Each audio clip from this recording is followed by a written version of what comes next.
دوران محفل ہماری محفل کی زینت بنے جناب حضرت علامہ عبداللہ آصف مصطفی صاحب کی طرف سے، میلاد کمیٹی کی طرف سے، تحریک لبیک انتظامیہ کی طرف سے آپ کو دل کی اتھاہ گہرائیوں سے خوش آمدید کہتا ہوں۔ چند اشعار اور پھر میں مائک جناب عبداللہ آصف مصطفی صاحب کے حوالے کر دوں گا۔ اللہ حضرت فرماتے ہیں پھر کے گلی گلی تباہ، ٹھوکریں سب کی کھائے کیوں؟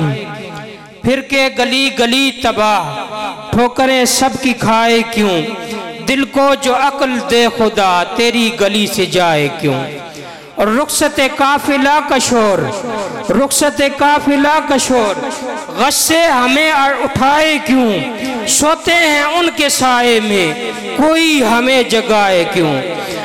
اور جان ہے عشق مصطفیٰ، جان ہے عشق مصطفیٰ روز فضو کرے خدا، جان ہے عشق مصطفیٰ روز فضو کرے خدا، جس کو ہو درد کا مزہ ناز دوا اٹھائے کیوں؟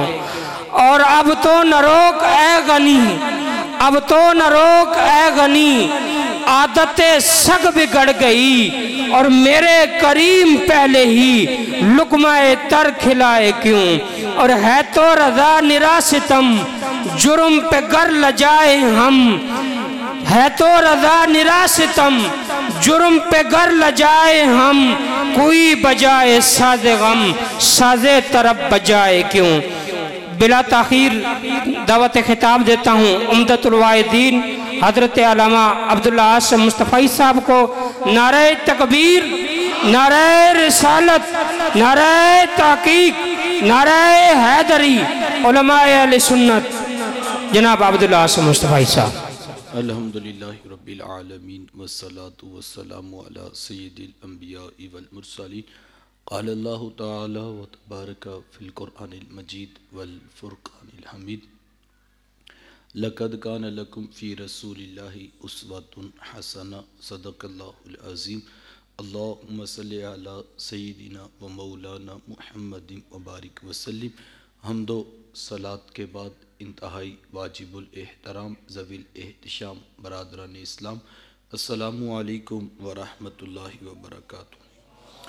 باتوفیق باری تعالیٰ مجھے اور آپ کو حضور علیہ السلام کے ذکر جمیل کی سعادت مندیاں نصیب ہو رہی ہیں۔ دعا ہے اللہ تعالیٰ میری اور آپ کی حاضری کا ایک ایک لمحہ قبول فرمائے۔ میرے میزبان نے بتایا کہ 4:15 پر عصر کی نماز ہے، تو انشاءاللہ ہم باجماعت نماز 4:15 سے 4:20 پہ انشاءاللہ ادا کر لیں گے۔ گنتی کے 30 سے 35 منٹ میرے پاس ہیں، تو میں ایک ایک لمحہ آپ کی توجہ چاہوں گا، اور انشاءاللہ ہم باجماعت نماز ادا کر کے اپنے گھروں کی طرف واپس پلٹیں گے۔ یقیناً حضور علیہ السلام کا ذکر اہل ایمان کے لیے باعث تسکین ہے۔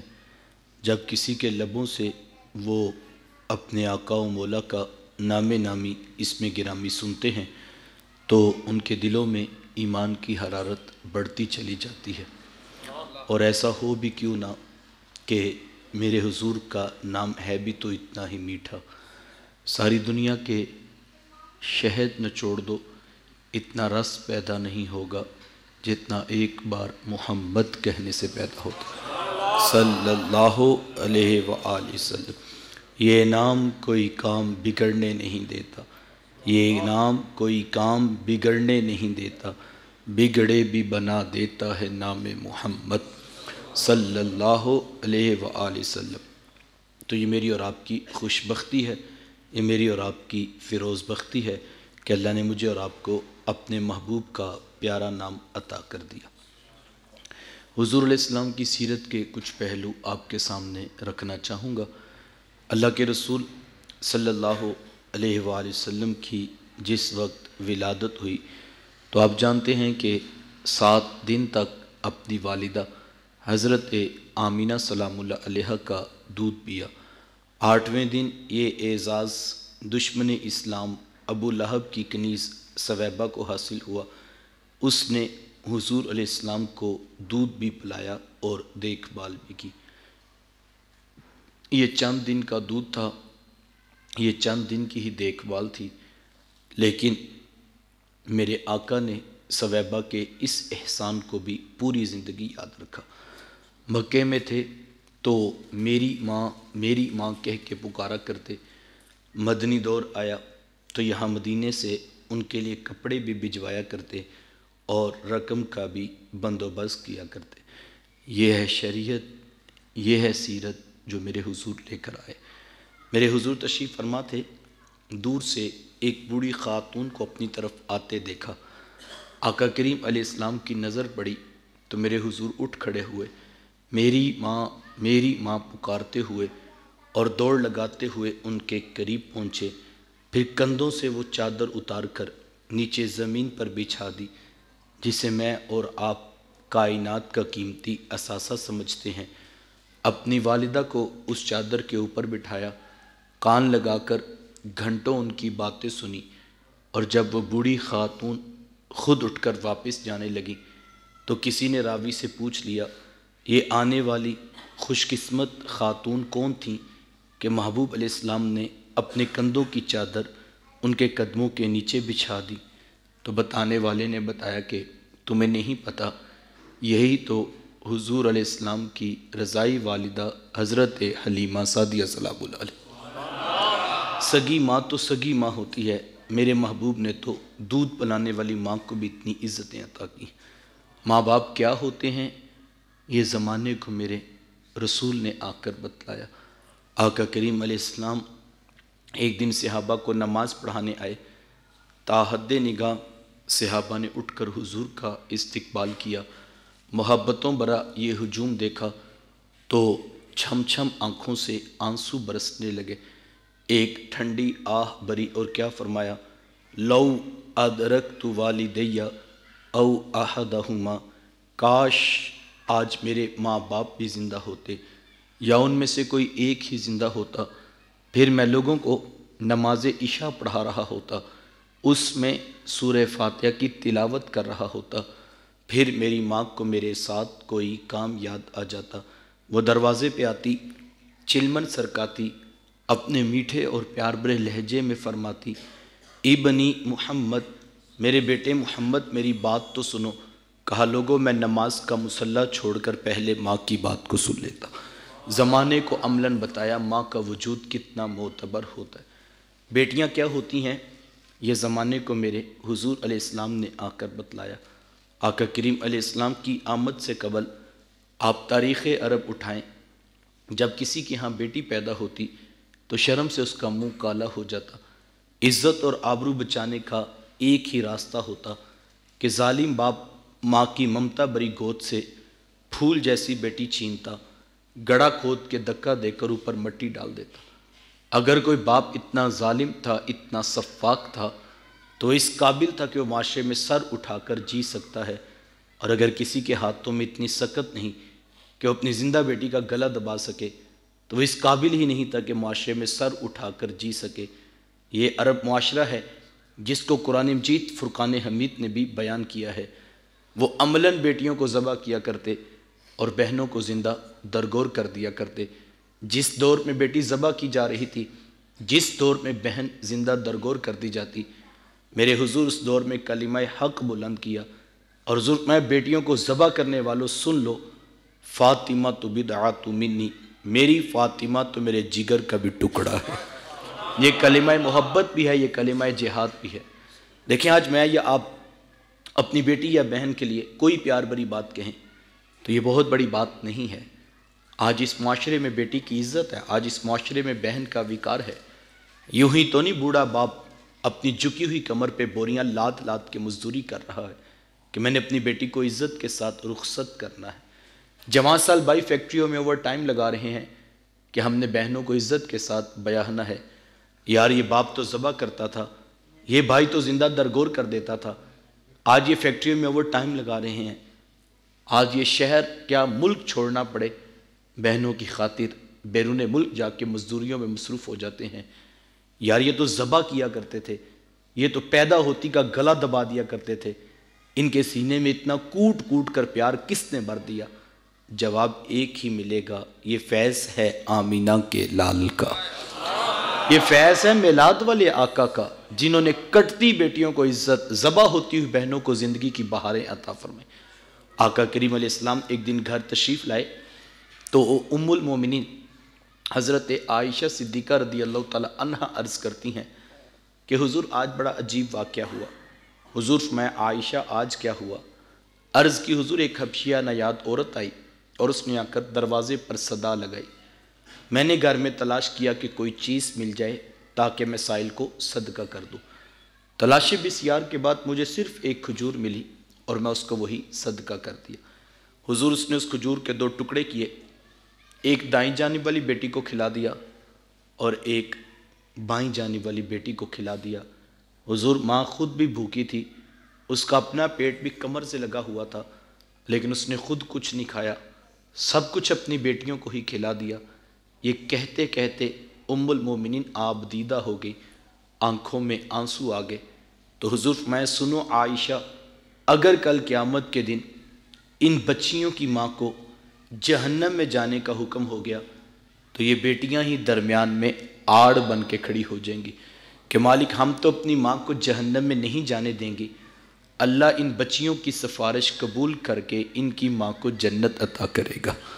کہاں بیٹیاں باعث شرم و ننگوار سمجھی جاتی تھی، کہاں بیٹیاں ہی دخول جنت کا سبب قرار پائیں۔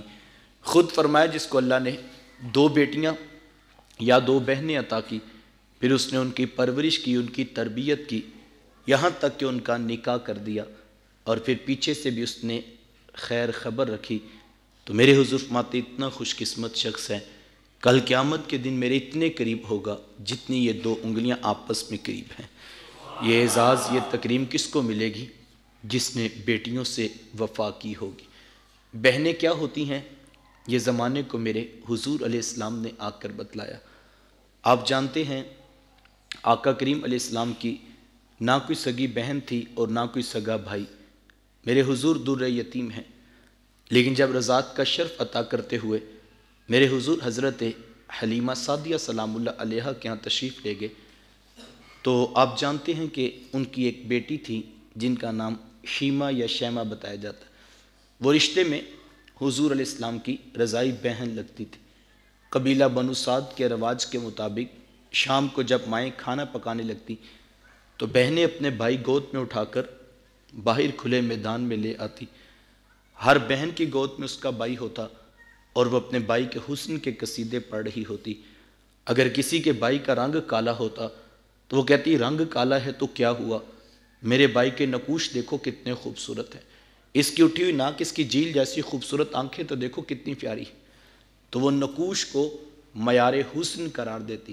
اور اگر کسی کے بھائی کا رنگ گورا چٹا ہوتا تو وہ کہتی رنگ نہیں تو کچھ نہیں، حسن تو ہوتا ہی سارا رنگت میں ہے، میرے بھائی کا رنگ دیکھو کتنا گورا چٹا ہے۔ تو یہ بحث مباحثہ چل رہا ہوتا اور کوئی بہن بھی ہار ماننے کو تیار نہ ہوتی۔ اتنے میں ایک سمت سے حضرت شیمہ اپنا ویر محمد اٹھا کے لے آتی اور کہتی ذرا میرے ویر کا مقابلہ بھی تو کرو نا۔ تو وہ کہتی نہیں نہیں شیمہ تیرے ویر کا مقابلہ تو نہیں نا، تیرا تو ساروں کا ہی سردار لگتا ہے۔ کتب میں آتا حضرت شیمہ کا سر فخر سے بلند ہو جاتا اور وہ حضور کو سینے سے چمٹا لیتی اور دعا دیتی ربنا اب کلنا محمدہ، انشاءاللہ میرے ویر محمد کو نظر نہ لگے۔ آج میں دیکھ رہی ہوں بچوں کا سردار ہے، کل اپنی آنکھوں سے دیکھوں جوانوں کا بھی سردار بنے۔ زندگی کے لیل و نہار گزرتے گئے، حضرت شیمہ کی شادی ہوگی۔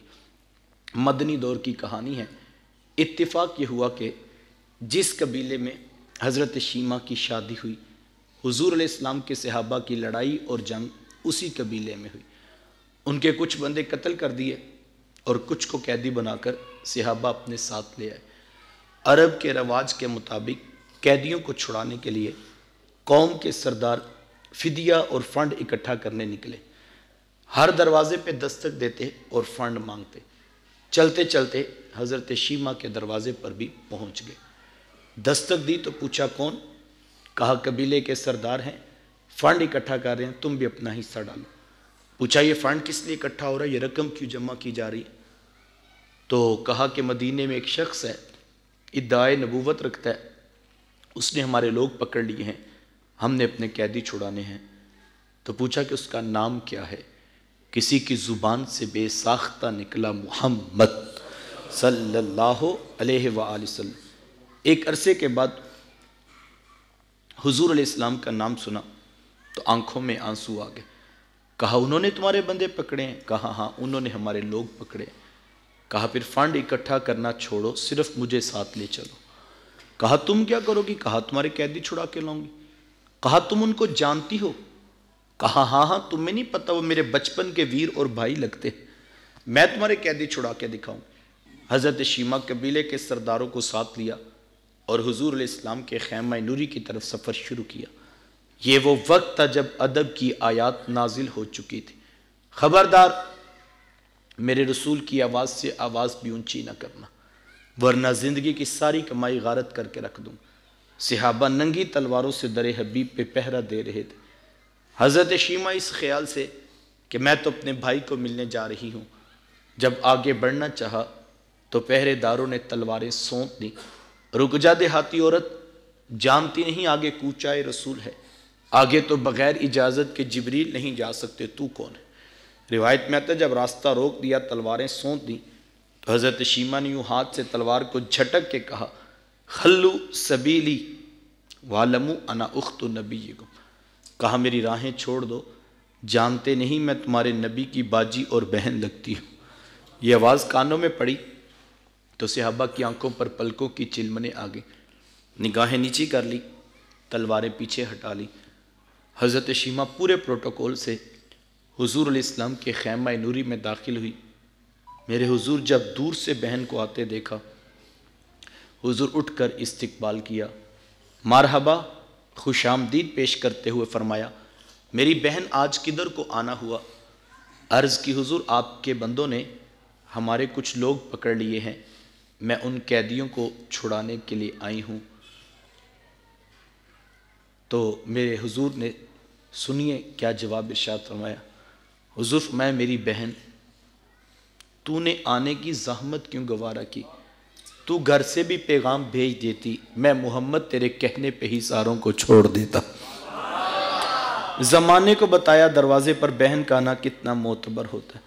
پھر چند جوڑے، کچھ گھوڑے، بہت سارا ساز و سامان، اور میرے حضور خود بہن کو چھوڑنے کے لیے دروازے تک تشریف لے آئے۔ صحابہ نگاہیں نیچی کیے، محبوب علیہ السلام کے ادب میں کھڑے تھے کہ حضور میں صحابہ میں جب بھی قیدی چھوڑا کرتا ہوں پہلے تم سے مشاورت کیا کرتا ہوں، آج پہلا موقع ہے، میں قیدی بھی چھوڑ رہا ہوں اور میں نے مشورہ بھی نہیں کیا ہے۔ عرض کی اے بندہ نواز، آپ مالک کل کائنات ہیں، آپ جو چاہیں کریں، ہم کون ہوتے ہیں بھلا درمیان میں مشورہ دینے والے؟ لیکن حضور جی اتنا تو بتائیے آج کون سی خاص بات تھی کہ آپ نے مشورہ بھی ضروری نہیں سمجھا؟ حضور میں صحابہ آج میرے دروازے پر میری بہن آ گئی تھی، اور جب بہنیں دروازے پہ آ جائیں اللہ کا رسول انہیں خالی نہیں موڑا کرتا۔ زمانے کو بہن کا تقدس میرے محبوب علیہ السلام نے آ کر سکھلایا۔ توجہ چاہوں گا، جس دور میں بیٹی ذبح کی جا رہی تھی، جس دور میں بہن زندہ درگور کر دی جاتی، جس دور میں ماں جیسا رشتہ بھی بازاروں میں بک جاتا تھا، اس دور میں بیوی کی کیا حیثیت ہوگی؟ جبکہ آج کے اس تہذیب یافتہ دور میں بھی کچھ لوگ بیوی کو پاؤں کا جوتا خیال کرتے ہیں۔ یہ زمانے جاہلیت کی باتیں ہیں۔ آقا کریم علیہ السلام نے ازواج مطہرات کے ساتھ جو حسن سلوک کی داستانیں رقم کی، ان کو زمانہ کبھی نہیں بھول سکتا۔ کسی کو میرے حضور حمیرہ کہہ کے پکارتے، کسی کے لیے بکری کا بچہ ذبح کرتے اور گوشت کے مختلف ٹکڑے ان کی سہیلیوں کے ہاں بیچتے۔ حضور کثرت کے ساتھ حضرت خدیجہ الکبریٰ رضی اللہ تعالیٰ عنہ کا ذکر کیا کرتے۔ حضرت سیدہ عائشہ صدیقہ رضی اللہ تعالیٰ عنہ فرماتی ہیں کہ میرا جو ان سے رشتہ تھا ایک دن میری زبان سے بے ساختہ نکل گیا کہ حضور اللہ نے آپ کو بہتر ازواج عطا کر دی ہیں اور آپ ابھی تک اس بوڑھی عورت کو نہیں بھولے۔ فرماتے پھر حضور کے چہرے پہ جلال آ گیا اور حضور میں اے عائشہ مجھے خدیجہ کے بارے تکلیف نہ دو، جب پورے مکے نے میرا انکار کیا تھا ایک خدیجہ تھی جس نے میرا اقرار کیا تھا۔ کہا میں اسے کیسے بلا سکتا ہوں؟ جب زمانہ میری مخالفت کر رہا تھا لیکن خدیجہ میرے سے محبت کی دعوے دار تھی. فرماتی پھر میں نے ہمیشہ محبتوں کا ہی اظہار کیا. اور یہی حضرت خدیجۃ الکبریٰ رضی اللہ تعالی عنہا ہیں. جب ان کا وقت آخر قریب آیا تو حضرت سیدہ فاطمۃ الزہرا رضی اللہ تعالی عنہا کو بھیجا اور کہا بیٹا جاؤ جا کر حضور علیہ السلام سے چادر رحمت مانگ لاؤ. سیدہ حاضر خدمت ہوئی اور آ کر عرض کی میری والدہ چادر مانگ رہی. آقا کریم علیہ السلام نے چادر بھی اتار کر پیش کر دی اور ساتھ فرمایا بیٹا اپنی والدہ سے پوچھو یہ چادر کیا کرنی ہے. یہ کہتے کہتے میرے حضور بھی ساتھ تشریف لے آئے اور حضور میں خدیجہ تو نے چادر کیا کرنی ہے. عرض کی حضور مجھے جو بخار ہے لگتا یوں ہے کہ جان لیوا ثابت ہوگا. میری آرزو یہ ہے کہ مجھے کفن ملے تو آپ کی چادر رحمت میں ملے. یہ حضور اسلام کی سیرت کا کتنا بڑا حوالہ ہے کہ بیوی آرزو کر رہی ہیں اگر مجھے شوہر کی چادر میں کفن مل جائے تو یہ رب کے حضور میری بخشش کی ضمانت ہوگی. حضور علیہ السلام نے چادر بھی اتار کر پیش کر دی اور ساتھ تاریخ ساز جملہ ارشاد فرمایا خدیجہ تو نے تو صرف چادر مانگی ہے. لو ارتی جلدی لآتیتکی اگر تو مجھ محمد کی جلد بھی مانگتی میں وہ بھی اتار کے پیش کر دیتا. زمانے کو رشتوں کا تقدس میرے محبوب کی دہلیز سے ملا. بھائی کیا ہوتے ہیں یہ زمانے کو میرے محبوب نے آ کر بتلایا. آقا کریم علیہ السلام تشریف فرما تھے. ایک نوجوان حاضر خدمت ہوا آ کر عرض کرتا ہے کہ حضور میں کماتا ہوں اور میرا بھائی کماتا نہیں ہے. رہتے اکٹھے ہیں اخراجات سانجے ہیں تو میری کمائی بھی اس کی طرف چلی جاتی ہے. اس طرح ایک کمانے والے بھائی نے نہ کمانے والے کی شکایت اللہ کے رسول کی بارگاہ میں پیش کی. آج گھر گھر کا یہی دکھڑا ہے.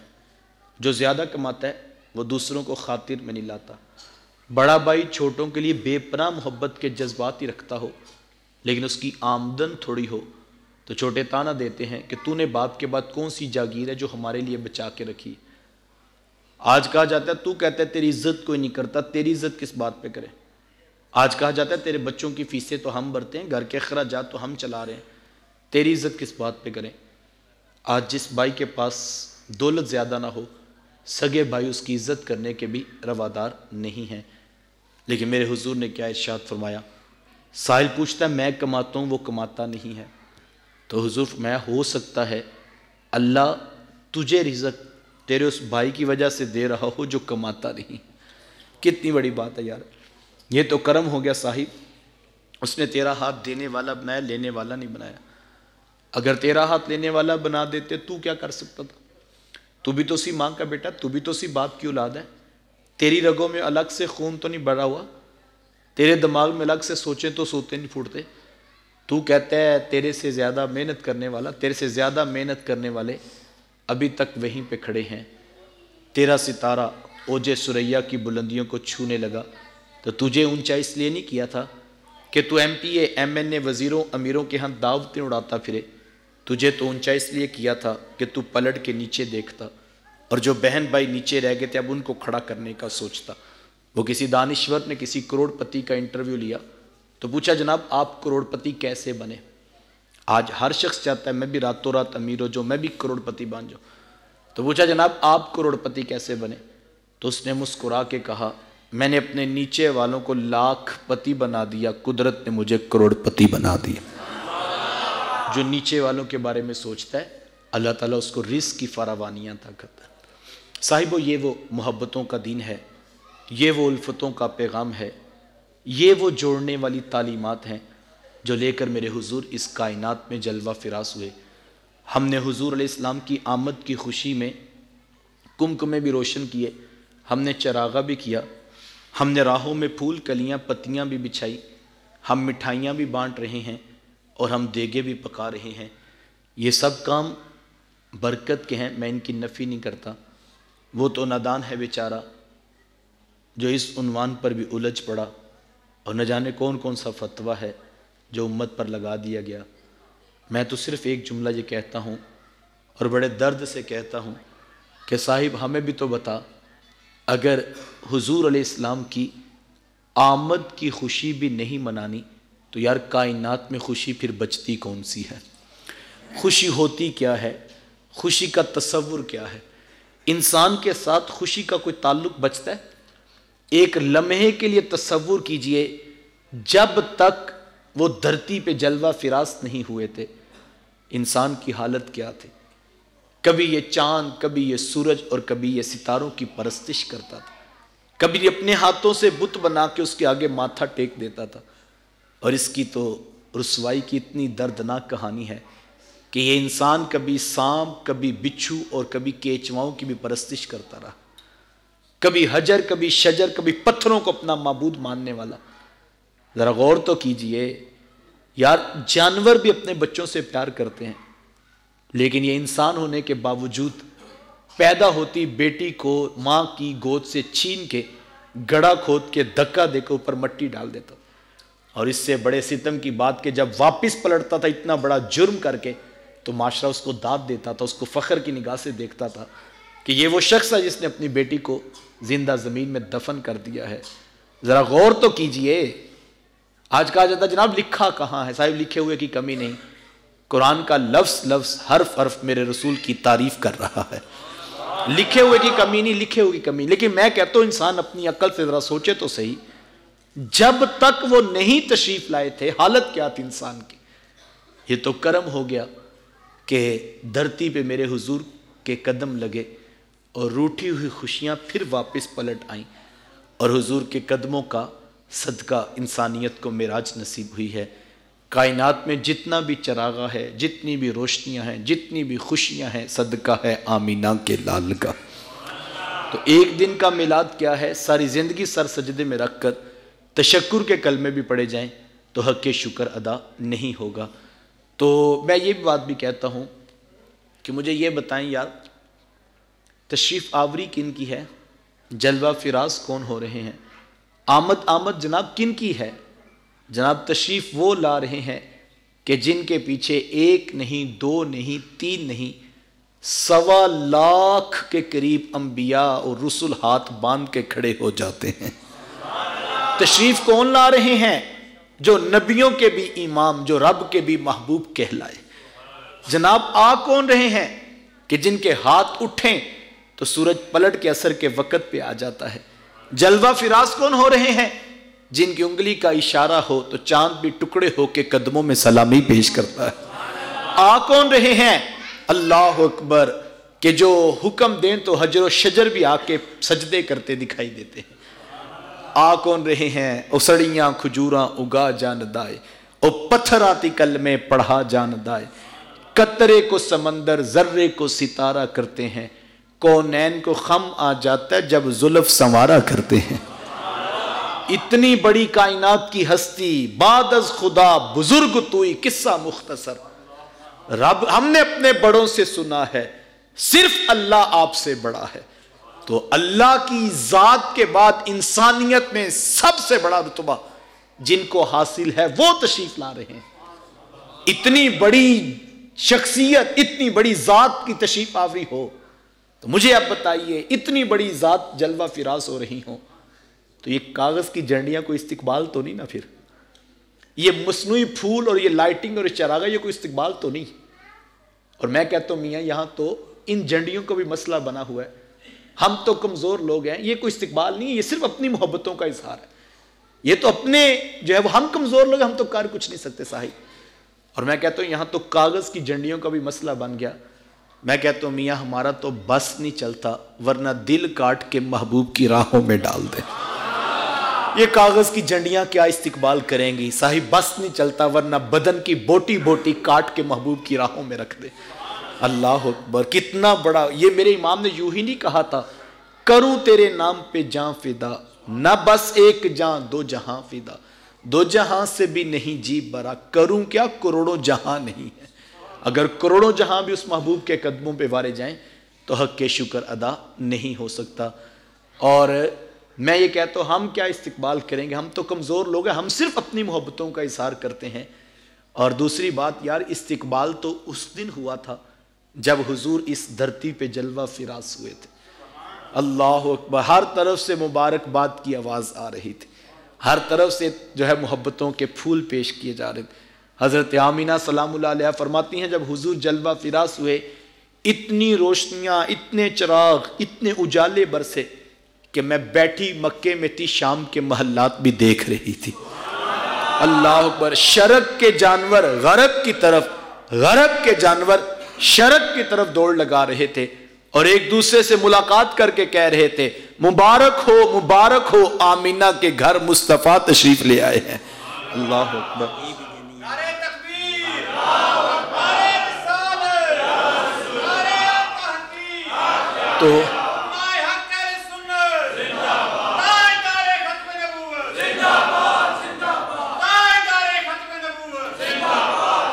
تو استقبال تو اس دن ہو رہا تھا، شرق کے جانور غرب کی طرف، غرب کے جانور شرق کی طرف دوڑ لگا رہے تھے اور ایک دوسرے سے ملاقات کر کے کہہ رہے تھے مبارک ہو آمینہ کے گھر مصطفیٰ تشریف لے آئے ہیں۔ آواز آ رہی تھی بخن قابض محمد صلی اللہ علیہ وسلم، مبارک ہو پوری کائنات پہ محمد عربی کا قبضہ ہو گیا ہے۔ انسان تو انسان، جانور تو جانور، بے جان بت بھی اوندے منہ گرے پڑے تھے اور لوگوں کو بتا رہے تھے لوگوں ہماری جان بھی چھوٹ گئی، آج کے بعد محمد کے رب کو سجدہ کیا جائے گا۔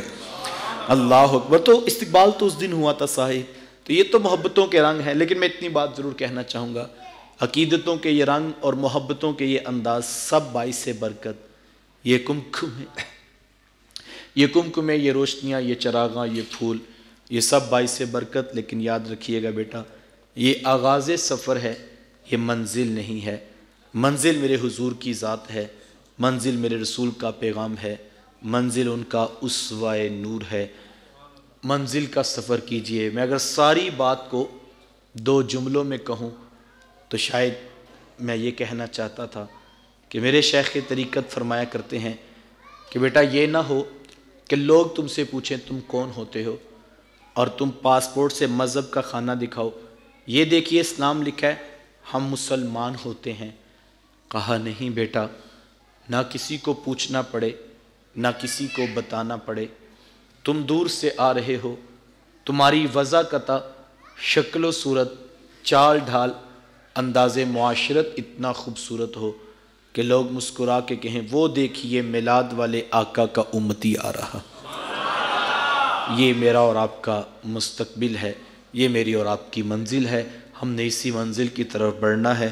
اللہ تعالیٰ مجھے آپ کو توفیقات عمل نصیب فرمائے۔ مجھے یہ دوست نے بتایا کہ ماشاءاللہ فیضان نماز کورس 26 اکتوبر بروز منگل جامع مسجد عائشہ نور دعوت اسلامی تلہ گنگ روڈ کلر کہار میں ہوگا، جس میں نماز کے متعلق بہت کچھ بتایا جائے گا۔ شرکت کر کے افواب فائدہ اٹھائیے گا اور اپنے نام لکھوا دیجئے، 2 دوست اس میں شرکت کرنا چاہیں تو یہ نماز کے حوالے سے ایک اہم کورس ہے جو کروایا جا رہا ہے، تو میں آپ کو دعوت دی۔ تو ہماری جو ہے فرض نماز ہے۔ میں بھی ایک جملہ کہنا تھا کہ وہ نادان ٹھہرا کہ جو آغاز میں جھنڈیوں پہ ہی الجھ پڑا، اس بیچارے کو پتہ ہی نہیں لگا کہ یہ تو صرف جھنڈیاں ہیں، یہ تو آغاز ہے۔ جس منزل کا آغاز اتنا خوبصورت ہے وہ منزل کتنی پیاری ہوگی۔ تو اصل تو ذات رسول ہے، اصل تو پیغام رسول ہے، اصل تو اسوہ نور ہے، لیکن وہ نادان ٹھہرا بیچارہ جو آغاز میں جھنڈیوں پہ ہی الجھ پڑا۔ اور وہ بھی کوئی عقل مند نہیں ہوگا جو ساری رات تو جھنڈیاں ٹانکتا رہا، گلیوں میں چراغاں کرتا رہا، منڈیروں پر جو ہے وہ محبوب کے نام کے چراغ جلاتا رہا، لیکن جب اس کو آواز دی گئی کہ آجا محبوب کی آنکھوں کی ٹھنڈ کا سامان کرتے ہیں، تو اس کی آنکھ ہی نہ کھلی بیچارے کی، تو وہ کوئی دانا نہیں ہے۔ نماز نماز نماز، آخری وصیت امت کو یہ تھی، لوگوں نماز نہ چھوڑنا، لوگوں نماز نہ چھوڑنا، لوگوں نماز نہ چھوڑنا۔ تو مجھے اور آپ کو نماز سیکھنے کے لیے وقت نکالنا چاہیے۔ بہت ساری غلطیاں ہوتی ہیں، اگر آپ کسی ایک معتبر عالم کو ایک مرتبہ نماز سنا لیں یا پڑھ کے سنا دیں تو یہ اچھا ہوتا ہے تاکہ کوئی غلطی کوتاہی رہ نہ جائے۔ اللہ مجھے آپ کو توفیقات عمل نصیب فرمائے۔ وآخر دعوایا ان الحمدللہ رب العالمین۔ مختصر دعا ہوگی، اس کے فوری بعد اذان اور جماعت ہوگی انشاءاللہ۔ آمین۔ اللہم صلی علی سیدنا و مولانا محمد و بارک وسلم۔ میرے مالک اٹھے ہاتھ پھیلی جولیاں رحمتوں سے بھر دے، اتنے لوگ اپنا قیمتی وقت نکال کر جمع ہوئے، تیری توفیق سے سب کا آنا قبول فرما۔ نوجوانوں نے دعوت دی، علماء کرام نے پہنچ کر حوصلہ افزائی فرمائی، سب کا آنا قبول فرما۔ اس مسجد کو پیار، امن، محبت کا مرکز بنا۔ پہلی اینٹ سے لے کر جتنے لوگ آج تک اس کار خیر میں شریک ہیں سب کو جزا عطا فرما۔ جو فوت ہو گئے یا اللہ ان کی قبروں کو بھی رحمتوں کا حصار عطا کرنا۔ یا اللہ ہمارے فوت شدگان کی بخشش فرما، ہمارے بیماروں کو شفا عطا فرما، قرض کے بوجھ تلے دبی انسانیت کو چھٹکارا عطا فرما۔ جن بہنوں کے آنگن ابھی تک اولاد سے محروم ہیں، اپنے رسول کی ولادت کا صدقہ ان کو نیک صالح بیٹے نصیب فرما۔ یا اللہ ہمارے حال پہ رحم فرما۔ صلی اللہ تعالی علی حبیبہ محمد وآلہ واصحابہ اجمعین۔ کوئی شخص بھی نہ جائے، دیکھیں یہ آپ ظہر سے بیٹھے تھے اور اب یہ عصر کا وقت ہو گیا، 2 ڈھائی 3 گھنٹے یہ شرف ملا کہ حضور کی مدحت اور ذکر میں بیٹھے۔ اگر کسی کو وضو کی حاجت ہو تو وہ ضرور وضو کر لے، فوراً اذان اور اس کے بعد انشاءاللہ جماعت ہوگی۔ اور حضور علیہ السلام کی آنکھوں کی ٹھنڈک ہے، اس کا ہمیں اللہ کرے کہ ہماری نمازیں اتنا پختہ ہو جائیں کہ آخری سانس تک ہماری 5 نمازیں تسلسل سے جاری رہیں۔